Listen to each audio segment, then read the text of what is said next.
The moment of crisis has come. In efforts to tackle climate change, Sir David Attenborough has warned. According to the renowned naturalist and broadcaster, we have been putting things off for year after year. As I speak, Southeast Australia is on fire. Why? Because the temperatures of the Earth are increasing, he said. Sir David's comments came in a BBC News interview to launch a year of special coverage on the subject of climate change. Scientists say climate change is one of several factors behind the Australian fires. Others include how forests are managed and natural patterns in the weather. Sir David told me it was palpable nonsense for some politicians and commentators to suggest that the Australian fires were nothing to do with the world becoming warmer. We know perfectly well, he said, that human activity is behind the heating of the planet. What does Sir David mean by the moment of crisis? He's highlighting the fact that while climate scientists are becoming clearer about the need for a rapid response, the pace of international negotiations is grindingly slow.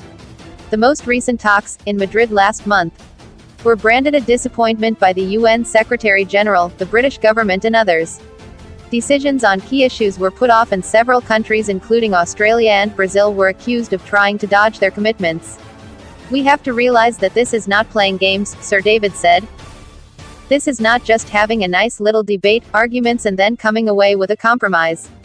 This is an urgent problem that has to be solved and, what's more, we know how to do it. That's the paradoxical thing, that we're refusing to take steps that we know have to be taken. What are those steps? Back in 2018, the UN Climate Science Panel spelled out how the world could have a reasonable chance of avoiding the most dangerous temperature rises in future. It said that emissions of the gases heating the planet, from power stations and factories, vehicles and agriculture, should be almost halved by 2030. Instead, the opposite is happening. The release of those gases is still increasing rather than falling, and the key gas, carbon dioxide, is now in the atmosphere at a level far above anything experienced in human history. As Sir David put it, every year that passes makes those steps more and more difficult to achieve. Why does this matter right now? This year is seen as a vital opportunity to turn the tide on climate change. The UK is hosting what's billed as a crucial UN summit, known as COP26, in Glasgow in November. Ahead of that gathering, governments worldwide are coming under pressure to toughen their targets for cutting emissions. That's because their current pledges do not go nearly far enough.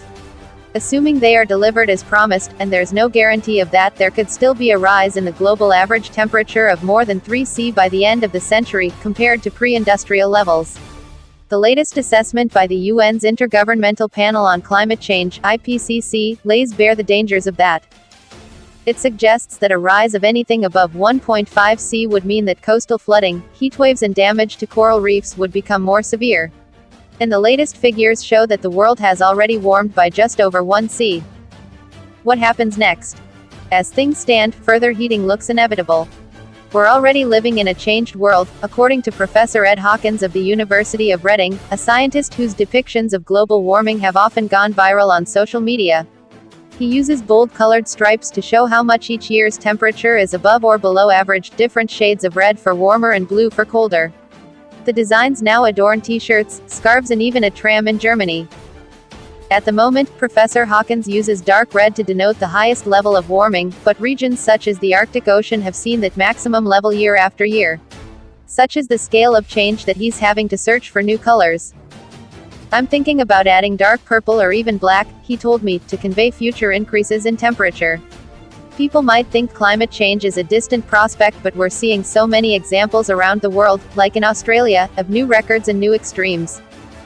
What else is on the environmental agenda this year? The natural world, and whether we can stop harming it. While most political attention will be on climate change, 2020 is also seen as potentially important for halting the damage human activity is having on ecosystems.